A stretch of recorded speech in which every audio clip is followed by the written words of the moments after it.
We're making fried rice because it's delicious, it's simple, and it tastes great. Now it's all about the rice, and we're gonna fry it in a wok first and then add some aromatics. Let's get started. Let's start by frying our rice in a little bit of oil. We'll get it nice and nutty and brown. It gives it a little chewy character. Once we have it like that, we'll go ahead and add our aromatics. There's some garlic, onions. We have some carrots, green onion, bell pepper. We'll give that a stir. Just work that for about a minute. Let's mix our vegetables and rice together.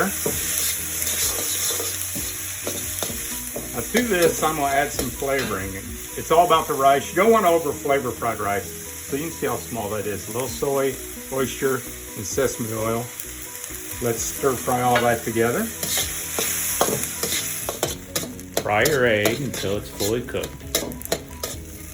We combine the egg, the vegetables, and rice together. I've added some peas. That's what my dad always wanted in there.